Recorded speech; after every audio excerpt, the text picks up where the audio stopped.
Nadie puede negar que uno de los temas, o acaso el tema que más polémica ha causado a lo largo de la administración del presidente Felipe Calderón Hinojosa, es el relativo a la seguridad pública a nivel nacional y específicamente al combate al crimen organizado relacionado con el tráfico de drogas. Área en la que, de acuerdo con especialistas, es mucho lo que queda por hacer y mucho también lo que es necesario cambiar o corregir. Es muy señalable el hecho de que el gobierno no ha tenido una estrategia integral. Básicamente se ha orientado a lo que se refiere a una estrategia de confrontación, pero no ha trabajado lo suficiente en la materia de una política de prevención en el consumo de las propias drogas.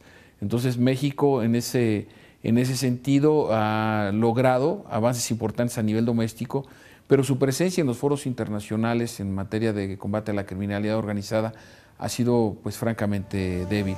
En la pasada reunión de la Cumbre de las Américas en Cartagena, Colombia, todos los televidentes están muy bien enterados de que no pudo haber comunicado final por las desavenencias que había, sobre todo por los temas de la presencia o no de Cuba en ese foro, y también por algunas diferencias muy importantes a nivel continental en el tratamiento de la soberanía de las Islas Malvinas.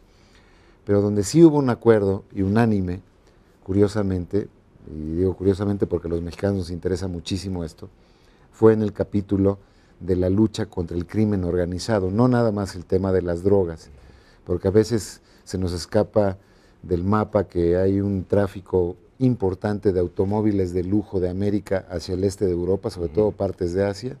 Se nos escapa el tema lacerante de la trata de personas, el tratamiento de los migrantes y los usos de ellos, en fin, una cauda de problemas que se ocupa el crimen organizado, pero que no son nada más del ámbito de las drogas. Y en esta ocasión se pactó, ahí en Cartagena, que los 33 países asistentes crean un sistema todo americano de lucha conjunta contra el crimen organizado. Me parece que es,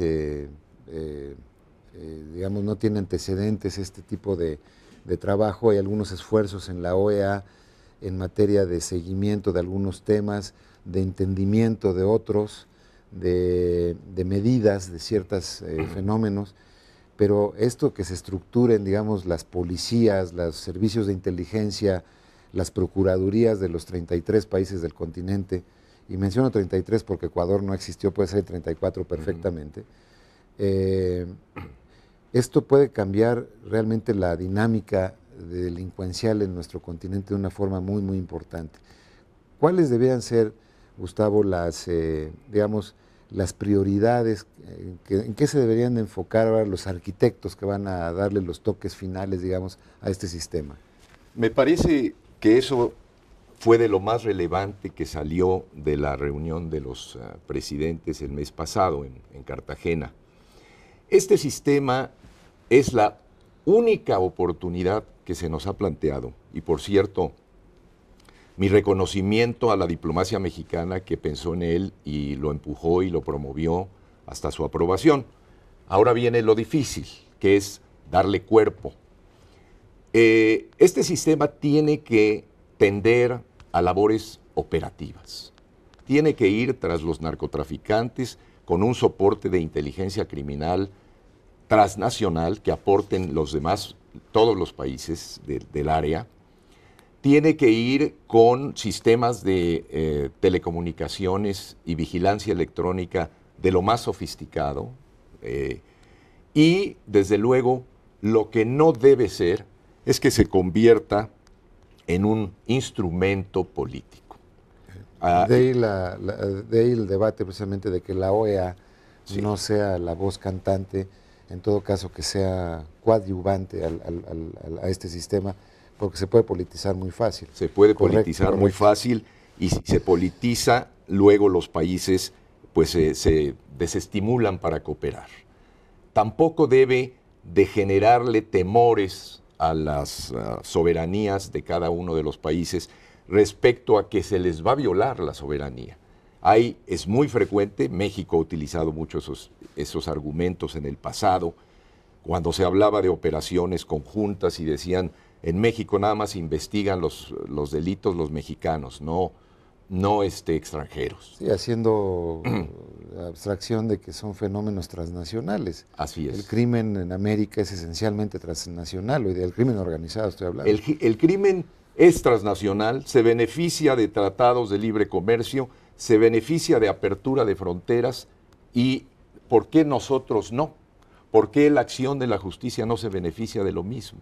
Entonces, tendrá que verse con absoluto respeto a las soberanías y al estilo de funcionar de cada gobierno. Y así está marcado en el compromiso. Así está marcado, pero también como una gestión operativa para ir tras las bandas de crimen organizado. ¿Qué tipo de actividades observas si ya existe, si ya va a existir el sistema continental contra el crimen organizado? ¿Qué tipo de operativos visualizas con tu experiencia? No sé, vuelos extraños que estén acumulándose de un país hacia otro. Por ejemplo, hablábamos del tema del lavado de dinero. Sí. ¿Cómo visualizas ya la operación de esto? Para seguir la lógica que tú marcaste, la parte de vuelos, vuelos de vigilancia con tripulación de los distintos países, para que no se diga que es un vuelo tripulado por argentinos y está sobrevolando territorio de Bolivia, sino tripulaciones multinacionales también.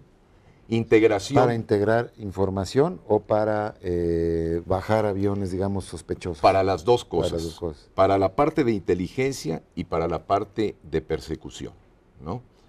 Integración de grupos de tarea o task forces, que los latinoamericanos somos muy reacios a funcionar. Incluso aquí en México, las dependencias de Procuración de Justicia tienen problemas de integración, no se comparten toda la información, tienen sus agendas personales, muchas veces, lamentablemente, en función de lo que dicta el jefe absoluto de esa dependencia. Entonces, hay que aprender a trabajar en grupos de tarea, porque el enemigo está ahí, ellos se coordinan, ellos hacen sus famosas federaciones del crimen, y sería increíble que los 34 países de América Latina no pudieran coordinarse para hacerle frente, obtener información precisa de sus usos, de sus rutas, de sus socios, de dónde ponen sus dineros para ir tras de ellos. Sus familias, sí. Y tener grupos de acción inmediata para ir en tiempo real detrás de ellos en donde se les encuentre, ¿no? Sabemos, por ejemplo, que se ha formado una cadena que toman migrantes de diferentes países en Ecuador, básicamente, Sí. los introducen por algún país de Centroamérica, los utilizan estos migrantes como burritos que les llaman, ¿no?, para llevar drogas o armas, a veces los integran de manera forzada a los grupos de delincuencia organizada. Estamos hablando aquí que a lo mejor este tipo de crimen, simplemente lo que sería el uso ilegal de las personas para propósitos criminales, puede estar tocando ahí a lo mejor a 5 o 6 países de un trancazo. Así es. Ese tipo de cosas en un sistema interamericano, ¿cómo podría, digamos, tenerse más eficacia en la lucha de esto? Bueno, desde luego, en la parte criminal y en la parte de información migratoria, es importante identificar las rutas de los migrantes, no para ir tras de ellos y abusar de ellos, como en muchos casos es la circunstancia que se vive, sino precisamente para proteger las rutas de los migrantes, de las bandas de crimen organizado que los reclutan a fuerza, y eso sucede también en México, para, como decías, que trabajen como burreros o incluso entrenándolos para hacer fuerza, incrementar su capacidad de fuego, etcétera, ¿no? Convertirlos en sicarios, etcétera, ¿no? Es o cooperas o te mueres, como ha sucedido.